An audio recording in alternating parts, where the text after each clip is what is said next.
আজকে আমি তোমাদের সঙ্গে শেয়ার করব দুটো কমন রান্না। এক হচ্ছে আদা মৌরি বাটা দিয়ে বিউলির ডাল, আর আরেকটা হলো আলু পোস্ত। তো আমি প্রথমে বিউলির ডালটা করব, তারপর পোস্ত। এই যে বিউলির ডাল করার জন্য আমি বিউলির ডালটা সিদ্ধ করে নিয়েছিলাম, হলুদ আর নুন দিয়ে আমি এটাকে সিদ্ধ করে নিয়েছি। তবে আমি কিন্তু এটা ডাইরেক্ট সিদ্ধ করেছি, তোমরা চাইলে বিউলির ডালটা একটু শুকনো অবস্থায় শুকনো কড়াইয়ে নেড়ে নিতে পারো। আমি কিন্তু নাড়িনি, আমি ডাইরেক্ট সিদ্ধ করে নিই। এই বিউলির ডালটা করতে আমার লাগছে যেটা, ফোড়নে আমি একটু মৌরি দেবো, শুকনো লঙ্কা দেবো, তেজপাতা দেবো, আর এই যে আদা মৌরি বেটে রেখেছি একসাথে, আর এটা ধোয়া জলটা, পেস্ট যেটা করেছিলাম সেই মিক্সি ধোয়া জলটা রেখেছি। আর চিনি একটু দেবো, কারণ নুন হলুদ আমি দিয়েছি ডাল সিদ্ধর সময়, আর দেবো। আমি কড়াইতে সর্ষের তেল দিয়ে করব, কড়াইতে সর্ষের তেল দিয়ে সেটা একটু গরম করে নিয়েছি। এবার আমি ফোড়নটা দিয়ে দিচ্ছি।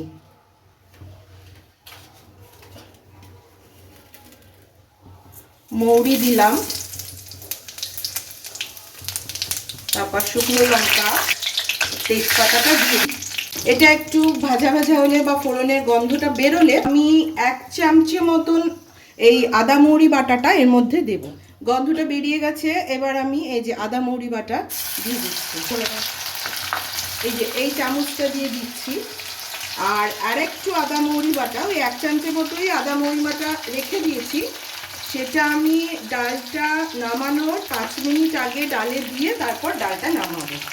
এবার আমি ডালটা ঢেলে দিচ্ছি, গন্ধ বেরিয়ে গেছে। এতক্ষণ গ্যাসটা কমিয়ে রেখেছিলাম, এবার গ্যাসটা বাড়িয়ে দিলাম আর একটু চিনি দিয়ে দিচ্ছি। এইটার এই 2.5 চামচ মতন চিনি দিয়েছি, কারণ বিউলির ডাল একটু মিষ্টি মিষ্টি হলে ভালো লাগে। এবার ডালটা আমার প্রায় হয়ে এসছে, এবার আমি নামাবো। এই আদা মৌরি বাটাটুকু এইবার এই যে এইটুকুনি আমি এবার দিয়ে দিচ্ছি ডালের মধ্যে। এটা দিয়ে আর বেশিক্ষণ রাখবো না, একটু পরেই নামিয়ে নেবো, 1-2 মিনিটের মতন রেখে নামিয়ে নেবো। এবার গ্যাসটা বন্ধ করে দিচ্ছি, ডালটা হয়ে গেছে। আমি মিনিট খানেক পরে ফিরে এসেছি আর কি, 1 মিনিট পরে। এবার ঢেলে নিচ্ছি ডালটা। এই যে হয়ে গেছে আমার বিউলির ডাল, আদা মৌরি বাটা দিয়ে বিউলির ডাল হয়ে গেছে। আচ্ছা, একটা কথা বলি, আমি শুধু শুকনো লঙ্কা দিয়ে করেছি, তোমরা চাইলে শুধু কাঁচা লঙ্কা দিয়েও করতে পারো, কারণ অনেকে শুকনো লঙ্কা পছন্দ করে না। শুধু কাঁচা লঙ্কা দিয়ে করতে পারো, বা কাঁচা লঙ্কা শুকনো লঙ্কা মিশিয়েও করতে পারো, কিন্তু আমি শুধু শুকনো লঙ্কা দিয়ে করেছি। এরপর আমি করব পোস্তটা, আলু পোস্ত। যে আমি কড়াইটা গরম করে সর্ষের তেলটাও দিয়ে দিয়েছিলাম, সর্ষের তেলটাও গরম হয়ে গেছে, আর গ্যাসটা আমার সিমেই রয়েছে। এই যে আমি এবার আলুগুলো দিয়ে দেবো, এই যে আলুটা, পোস্তর আলুটা।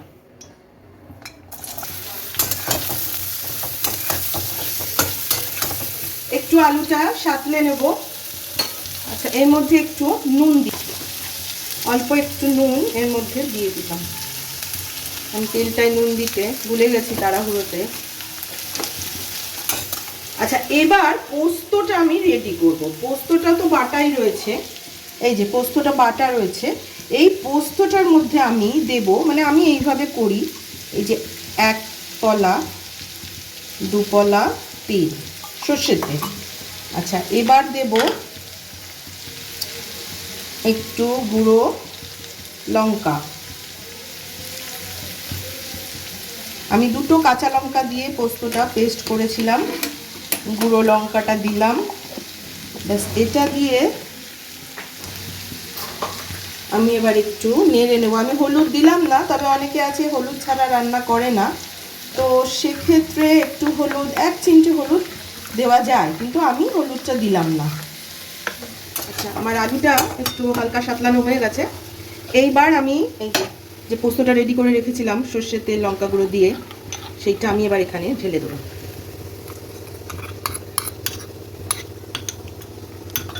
দিয়ে একটু নাড়াচাড়া হবে, আগে এটা একটু শুকিয়ে নেব, তারপরে জল দেব।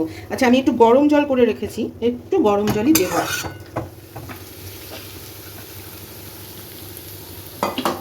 এই যে আমি গরম জলটুকু দিয়ে দিচ্ছি।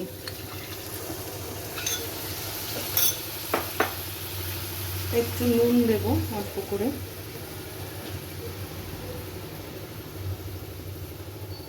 আমার পোস্তটা একটু কাই রেখেছি আমি, একদম শুকাবো না। এবার নামিয়ে নেব।